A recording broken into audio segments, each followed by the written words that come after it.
ছিলা তুমি? এতক্ষণে আসছো? আজকে আমার বিয়ে, তোমার আমাকে নিতে আসার কথা না? নিতে আসা হয়ে গেল আমাকে। আমি আমার বিয়ে থেকে পালিয়ে এসে এখানে বসে আছি, তুমি কই ছিলা? কতবার ফোন দিছো, তোমার ফোন কোথায়? ফ্লাইট হয়েছে বুঝছি, তুমি বাসা চলো, বাবার সাথে কথা বলবা, চলো। ওয়ালেটটা আমি দিচ্ছিলাম না? সরি, আসলে আমার এক্সাম শুরু হয়ে গেছে তো, তাই তাহলে আপনার সাথে ধাক্কা লেগে গেছে।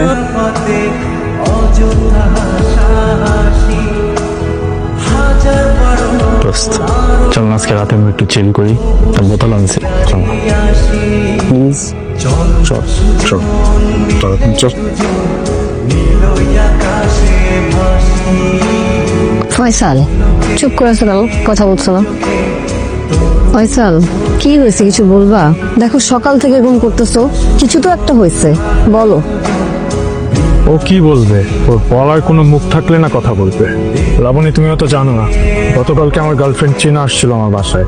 আর ওর সাথে একটু রাগারাগির পর্যায়ে আমি বাসা থেকে বের হয়ে যাই। আর ও এই সময় আমার গার্লফ্রেন্ডকে বোঝানোর ছলে ও সেটা সুযোগ নিছে। কিভাবে পারলি তুই ফয়সাল? তুই আমার ফ্রেন্ড। ও যা বলছে এগুলো কি সত্য?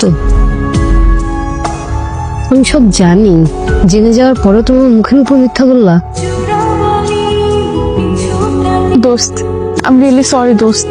সিয়াম আসলে আমাদের কিছু পার্সোনাল ছবি নিয়ে আমাকে ব্ল্যাকমেল করে ফয়সাল ভাইয়ের রুমে পাঠিয়েছিল। বিশ্বাস কর, ফয়সাল ভাইয়ের সাথে আমার কিচ্ছু হয় নাই। কিন্তু সিয়াম এখন কেন করবে? সিয়াম আসলে তোকে পছন্দ করে, আমাকে অনেকবার বলেছিল এই কথা। কিন্তু তুই তো জানিস আমি ওকে কত ভালোবাসি, এই জন্য কখনো ওকে ছাড়তে পারিনি। কিন্তু ফয়সাল ভাইয়ের ভালোবাসার কাছে আমার ভালোবাসা কিছুই না। তুই কিভাবে জানিস ফয়সাল এত ভালোবাসে? ফয়সাল ভাইয়া সেদিন আমাকে তার বেডে দেখার পর একদম পাগলের মতো বিহেভিয়ার করছিল। বারবার একটা কথাই বলছিল যে বিষয়টা অ্যাটলিস্ট তোকে জানানো দরকার। কিন্তু আমি ফয়সাল ভাইকে ভয় দেখাই, আর সেই ভয়ে সে তোকে কিছু জানায়নি।